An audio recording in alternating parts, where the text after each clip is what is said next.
Welcome back to another video, ladies and gentlemen. We are back with my boy, the Vulgan. He's not in this video, but this is SCP-6096, the guest, a Keter SCP, Compulsion SCP, also. Okay, let's hop straight in. Remember, all credit to the Vulgan.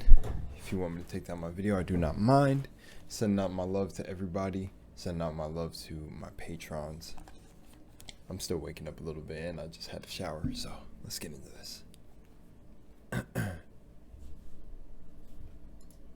we go.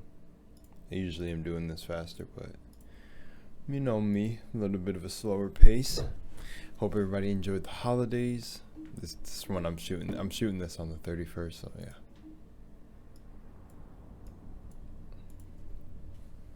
The guest, let's get it.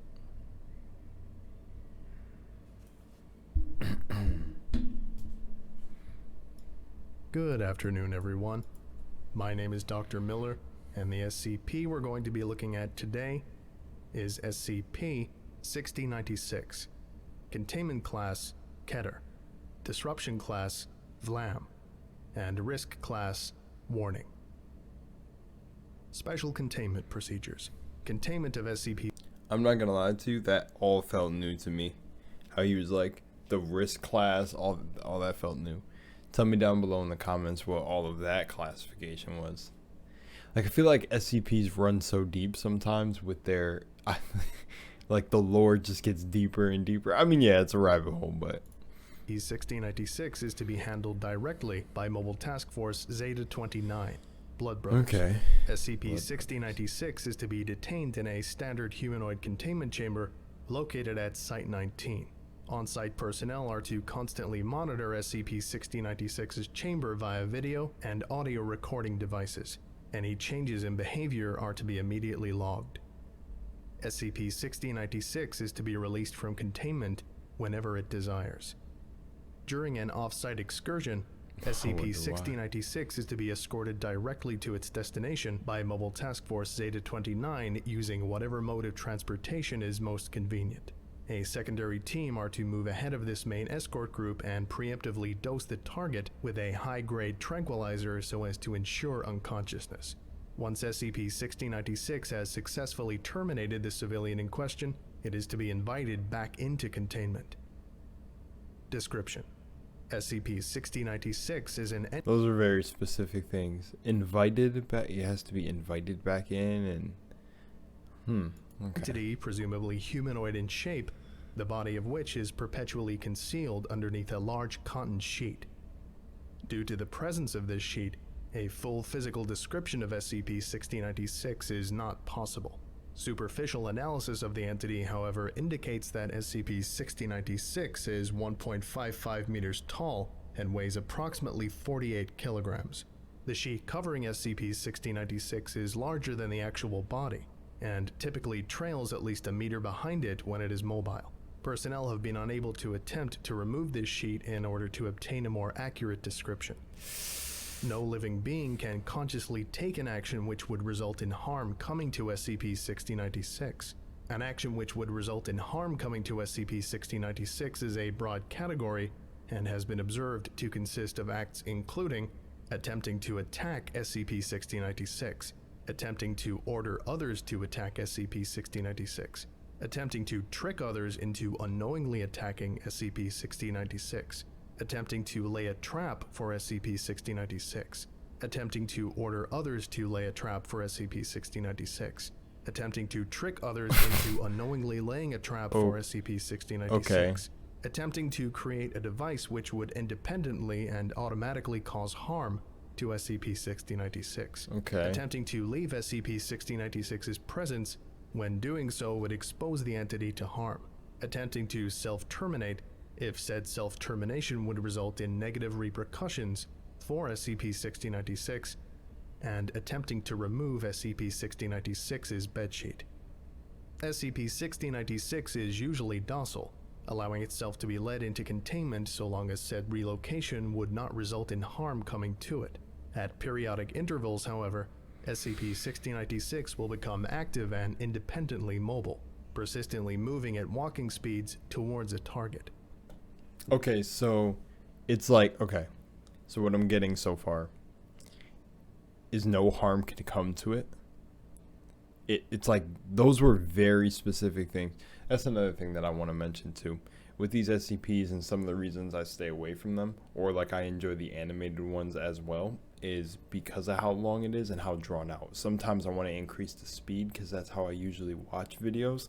If it's not on video, I'll put it to 2 times or 1 times just to speed up the talking. Tell me if that's okay for y'all in the video, if I could put it to 1.25 or something like that. I won't do it for this video, but it's just he's getting through a lot of information, and sometimes it's hard to literally keep track of what's kind of important, or and I guess it's one of those resonance things too, where you take certain things that are interesting to you about the SCP and what's not, leave the rest, and just leave. But for me, it's kind of really hard to grasp on what to actually talk about, like for these sometimes, because I'm just like, okay, a lot of this is just like thick. But I guess that's strange too. Haven't seen an SCP yet where it has a long list of attempting to do anything to it, but it's like I feel like you can make that for any SCP at times, like yeah. But yeah, cool to hear 6096 is usually docile though. Yeah. Maybe reading these would be a lot cooler. I definitely enjoyed when I was on stream and you guys would send me SCPs to read. I felt like, okay, well, watching someone read it. In all observed cases, this target has been a human being selected at random from the population of the planet Earth. That sucks. Any individual who observes SCP-6096 during an active period will gain an instant awareness of the identity of the current target along with their location. Additionally, they will find themselves compelled to aid SCP-6096 in reaching and securing its target. Securing? Evidence suggests that SCP-60... Is SCP-6096 like your worst sleep paralysis demon under a bedsheet? That's what I'm thinking. 6096's target alone is exempt from its main anomalous property. Okay. They are able to take actions which would cause harm to SCP-6096. To date, however, none have been successful in doing so. Usually due to the unwilling efforts of the entourage, SCP-6096 inevitably accumulates during its journey to the target. Yeah, okay. When SCP-6096 physically reaches the target, it will subsume them underneath its cotton sheet. In cases where the victim is conscious, they can be seen and heard struggling against SCP-6096 underneath the bedsheet for a period ranging from 20 to 40 minutes, after which they will disappear entirely. The cries of distress emitted by these victims suggest that this process is extremely painful. Following acquisition of its victim, SCP-6096 will return to a docile state. Addendum 6096 1. Okay. Initial containment. SCP-6096 first came to the attention of the Foundation on 09/12/2018 when the police in the town of Durham, New Mexico were called to the home of the local Malian family. The parents of the family, Samuel and Amanda Malian, claimed that SCP-6096 had entered their home and caused their 16-year-old son, Desmond Malian, to vanish. Damn, bro. SCP-6096 was still present at the home when police arrived, and when authorities subsequently found themselves physically unable to remove the sheet covering it, agents embedded in the regional government alerted the Foundation and brought the entity into initial containment. The household of the Malian family was equipped with several cameras for home security purposes, and so the arrival of SCP-6096 was also captured on film. Oh yeah, how'd this happen? The following is a transcribed log of the relevant portion of this footage. Begin log. The Malian family is sat on the couch in their living room, facing the television. Samuel and Amanda Malian are actively watching the television, while Desmond Malian is scrolling on his phone. The sound of a car pulling in can be heard. This is believed to be Drake Ellen, a local taxi driver, dropping SCP-6096 off outside the house. Several seconds later, Samuel Malian nudges his wife and points towards the out-of-shot window. What? You see it? See what? I don't... Oh! You see? Is that a Halloween thing? We're closer to Christmas, aren't we? It's coming over. That's... Oh,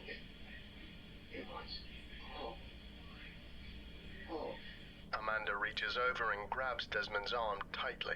He looks up from his phone. What's up? I'm doing stuff.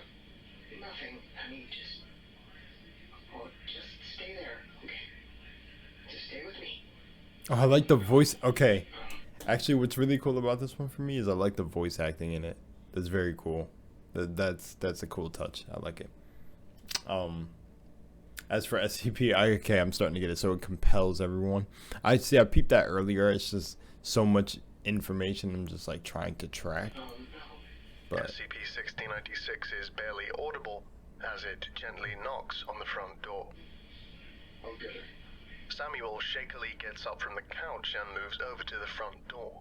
He opens it and SCP-6096 enters. The hell? Is that Kimmy? What's she all dressed up for? Hey, could you let me go? You're kind of hurting me. That's fine, honey. I'm sorry, honey. It's just... Don't move, and it'll be fine.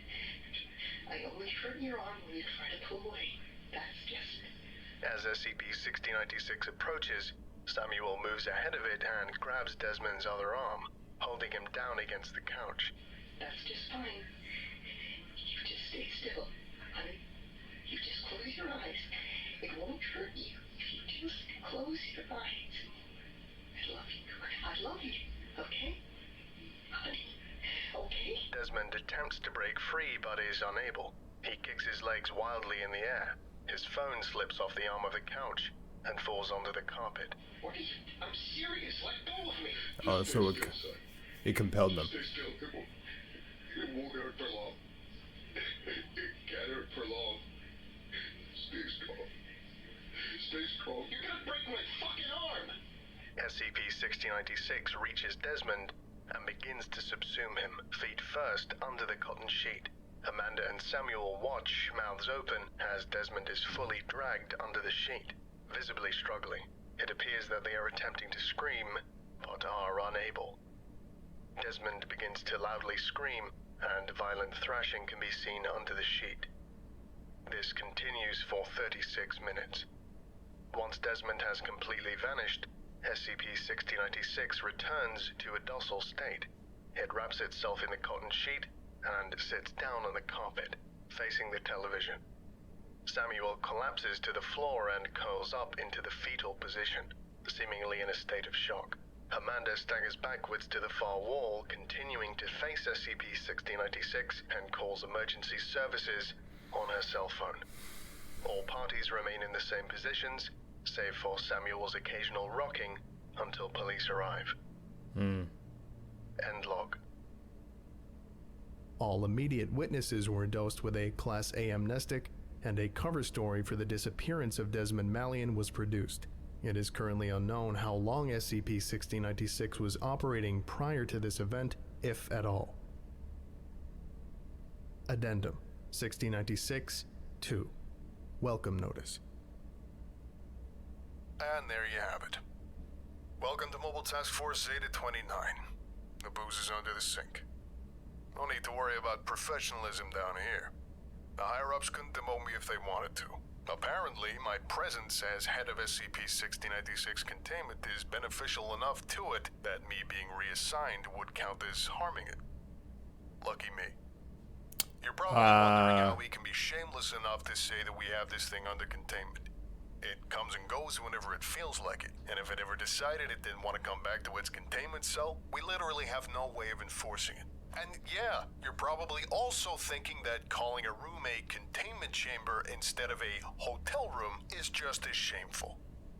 To that, I say, you're absolutely right.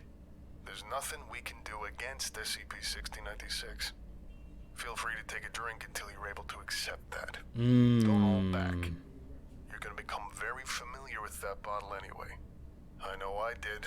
The first time I had to hold the door to a maternity ward open for this thing. The idea of containing SCP-6096 is a bad joke. We all decided a long time ago that the only way out of this nightmare is liquidation, decommissioning, neutralization, whatever you want to call it. But that's no walk in the park either. I've stood in that chamber for hours, gun pointed at 6096's head, screaming at my finger just to tighten slightly. Didn't work. You can't harm SCP-6096 no matter how much you want to. You can't even try to start a Rube Goldberg kind of thing to eventually harm SCP-6096. It's just a fact of the world. Maybe a semio-hazard or whatever it's called. What the hell's a There are semio-hazard? three main ways out of this nightmare. I want to look at that. What the fuck is a semio-hazard? Semio-hazard? Is that a real thing? In SCP lore, it informally is a fact of the universe that just shouldn't be true, but functionally is. Oh, I like that. Damn, we should adopt that word into here. There's a lot of unexplainable events. I mean, like synchronicities and stuff along the sorts like that, but very, very cool. That's very cool. That one's cool. Semio-hazard. The way I see it, see, I would love reading it. The way I see it, then there are three main ways out of this nightmare. Other organization. That would suck having to watch it though. When it got to this part, okay, it got really interesting. That would suck. Having to take care of this shit and having to literally hold the door open while it goes and absolutely demolishes a team of football players or some shit. That'd be absolutely crazy.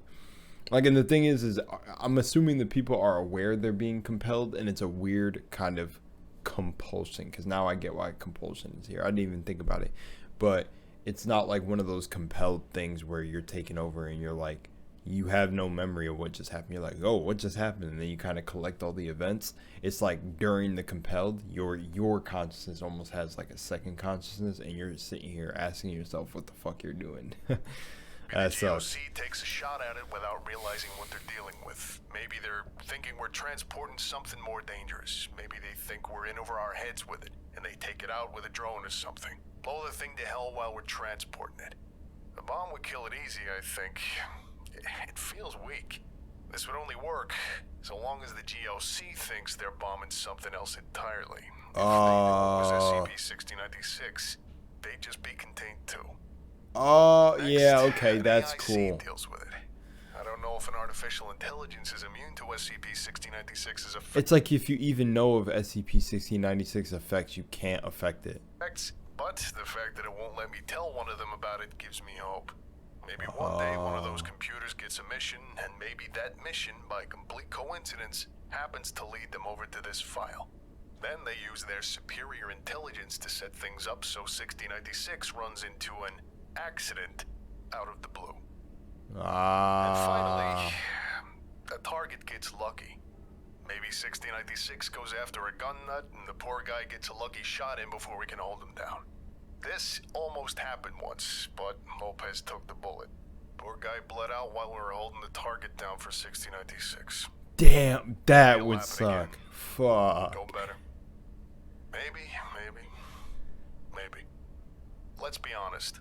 These scenarios aren't scenarios. They're fantasies.